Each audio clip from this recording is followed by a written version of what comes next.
अंग्रेजों ने 190 साल तक हिंदुस्तान पर राज किया। उनके खिलाफ हमारे क्रांतिकारियों ने, शहीद आजम भगत सिंह ने कुर्बानी दी, शहीद सुखदेव ने कुर्बानी दी, शहीद राजगुरु ने कुर्बानी दी और राष्ट्रपिता महात्मा गांधी ने त्याग और बलिदान से इस देश को आजाद कराया। आपका मकसद वोटर को साफ करने का है, आपका मकसद वोट चोरी का है, आपका मकसद मतदाताओं की सूची को सही करने का नहीं। चुनाव के मतदाता सूची बनाने से लेकर, परसीमन करने से लेकर चुनाव संपन्न कराने तक का जो अधिकार चुनाव आयोग को मिलता है वो धारा 327 के तहत मिलता है, संविधान के तहत मिलता है। उसी के तहत चुनाव आयोग काम करेगा।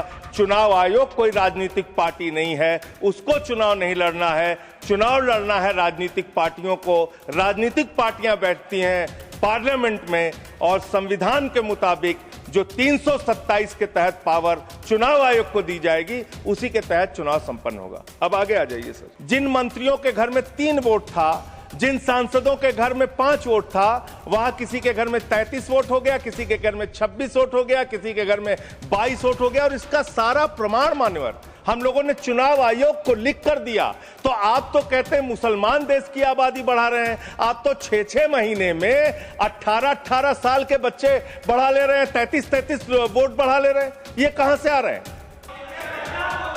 बेल्जियम में, साउथ कोरिया में, इन तमाम देशों में ईवीएम था, ईवीएम बंद हो गया। अंग्रेजों ने 190 साल तक हिंदुस्तान पर राज किया।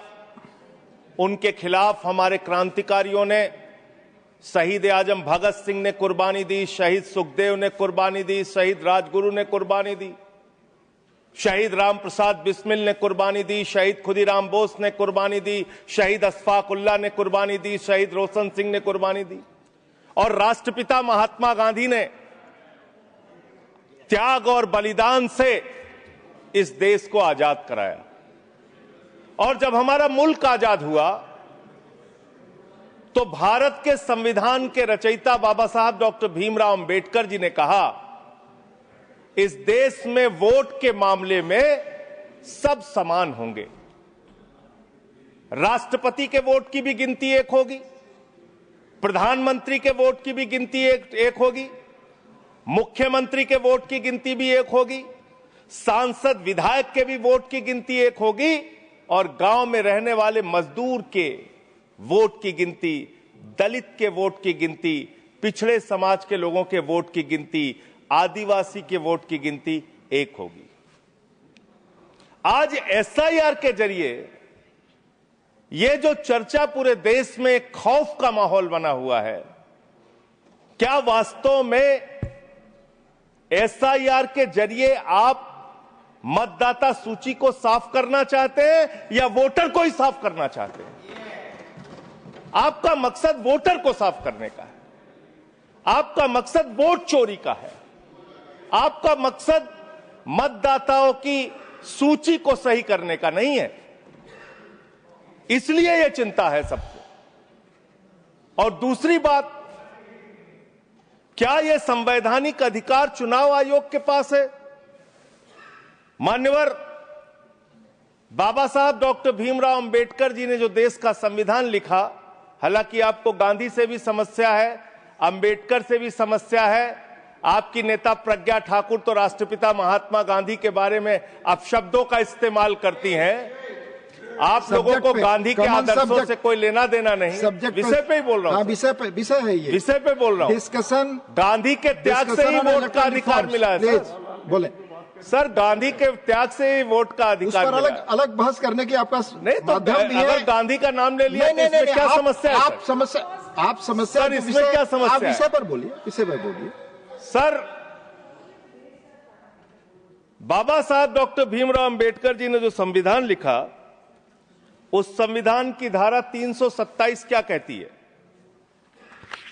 Power of parliament to make provision with respect to elections to legislatures subject to the provisions of this constitution, parliament from time to time by law make provision with respect to all matters relating to or in connection with elections to either House of Parliament or to the House of or either House of the Legislature of a state, including the preparation of electoral rolls, the delimitation of constituencies and all other matters necessary of securing the due constitution of such house or houses. इसको हिंदी में भी पढ़ देगा। जरूर। भारत के संविधान की धारा 327 कहती है, इस संविधान के प्रावधानों के अधीन रहते हुए संसद समय समय पर विधि द्वारा संसद के किसी भी सदन या किसी राज्य के विधानमंडल के सदन या किसी सदन के चुनाव से संबंधित सभी मामलों के संबंध में प्रावधान कर सकती है, जिसमें मतदाता सूची तैयार करना, निर्वाचन क्षेत्रों का परिसीमन करना और ऐसे सदन या सदनों के विधिवत गठन को सुनिश्चित करने के लिए आवश्यक अन्य सभी मामले शामिल हैं। यानी कि चुनाव के मतदाता सूची बनाने से लेकर, परिसीमन करने से लेकर चुनाव संपन्न कराने तक का जो अधिकार चुनाव आयोग को मिलता है, वो धारा 327 के तहत मिलता है, संविधान के तहत मिलता है। उसी के तहत चुनाव आयोग काम करेगा। चुनाव आयोग कोई राजनीतिक पार्टी नहीं है, उसको चुनाव नहीं लड़ना है। चुनाव लड़ना है राजनीतिक पार्टियों को। राजनीतिक पार्टियां बैठती हैं पार्लियामेंट में और संविधान के मुताबिक जो 327 के तहत पावर चुनाव आयोग को दी जाएगी, उसी के तहत चुनाव संपन्न होगा। अब आगे आ जाइए सर। अब लोक प्रतिनिधित्व कानून 1950 क्या कहता है, जिसमें मतदाता सूची का जिक्र है। इसमें साफ तौर पे लिखा हुआ है, इसकी धारा 20 उपधारा 3 में अंतर्विष्ट किसी बात के होते हुए भी निर्वाचन आयोग किसी भी निर्वाचन क्षेत्र या निर्वाचन क्षेत्र के भाग के लिए निर्वाचक नामावली में ऐसी रीति में जिसे वह ठीक समझे विशेष पुनरीक्षण के लिए निर्देश उन कारणों से जो अवलिखित किए जाएंगे किसी भी समय दे सकेगा। कारण अवलिखित किए जाएंगे, ये साफ तौर पे यहां लिखा हुआ है। एसआईआर आप क्यों करा रहे हैं, ये कारण आपको देश को बताना पड़ेगा, ये कारण आपको देश के सामने रखना पड़ेगा। ऐसे नहीं कि हम तुगलक हो गए हैं, हमारे दिमाग में सनक आ गई है, हम पूरे देश में एसआईआर कराएंगे। संसदीय शब्दों का ही इस्तेमाल नहीं, शब्दों का नहीं सर। प्लीज सर, इसमें क्या गलत मैं कह रहा हूं? क्या तुगलकी फरमान जारी करके एसआईआर कराया जा सकता है? पॉइंट ऑफ ऑर्डर क्या है? पॉइंट ऑफ ऑर्डर किस रूल के तहत? 238 सर। हाँ बोलिए। Clause 5, reflect upon the conduct of persons in high authority unless the discussion is based on a substantive motion. I have already intervened. Please take your seat. हाँ माननीय संजय जी बोलिए आप। Sir, मैं ये कह रहा हूं कि चुनाव आयोग को चुनाव नहीं लड़ना है सर, कानून बनाना है संसद को और उन नियमों का पालन करवाना है चुनाव आयोग को। तो आपको जब ये ताकत ही नहीं है एसआईआर की, एसआईआर कराने की ताकत ही नहीं है, आप किसी विशेष परिस्थिति में कारण लिखकर तब आप किसी क्षेत्र का, मात्र किसी क्षेत्र का आप एसआईआर करा सकते हैं, पूरे देश का एसआईआर आप नहीं करा सकते। दूसरी बात सर, आते हैं बिहार के ऊपर। उससे पहले मैं थोड़ा जिक्र दिल्ली के चुनावों का कर लूं। दिल्ली के अंदर मान्यवर, मैं एक चीज आपको स्पष्ट कर दूं माननीय संजय जी। हाँ मैं समय दूंगा। मेरा time.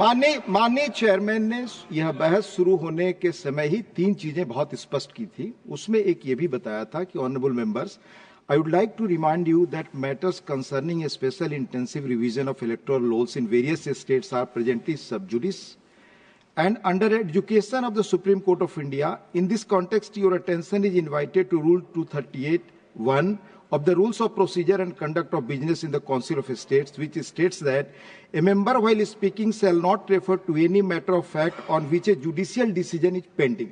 Already judicial decision pending. Judicial decision पे तो मैं बात ही नहीं कर रहा हूं। Anything by you breach sir, जो प्रक्रिया संपन्न हो गई मैं उसकी और आपका इशारा कर रहा हूं। डिसीजन की तरफ सर, चुनाव सुधार, मैं सुप्रीम कोर्ट, You had मैं to speak supreme on court के election बारे में कोई बात ही Please. नहीं कर रहा हूं सर।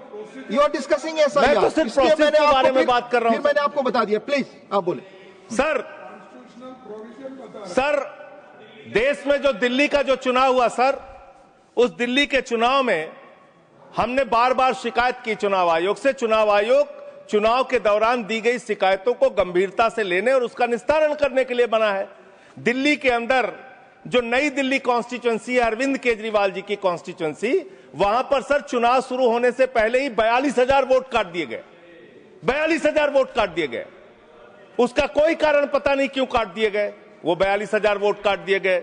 मान्यवर इसी विधानसभा के क्षेत्र में लोकसभा के चुनाव में जिन मंत्रियों के घर में 3 वोट था, जिन सांसदों के घर में 5 वोट था, वहां किसी के घर में 33 वोट हो गया, किसी के घर में 26 वोट हो गया, किसी के घर में 22 वोट हो गया। और इसका सारा प्रमाण मान्यवर हम लोगों ने चुनाव आयोग को लिख कर दिया। तो आप तो कहते हैं मुसलमान देश की आबादी बढ़ा रहे हैं। आप तो 6-6 महीने में 18-18 साल के बच्चे बढ़ा ले रहे हैं, 33-33 वोट बढ़ा ले रहे हैं। ये कहां से आ रहे हैं?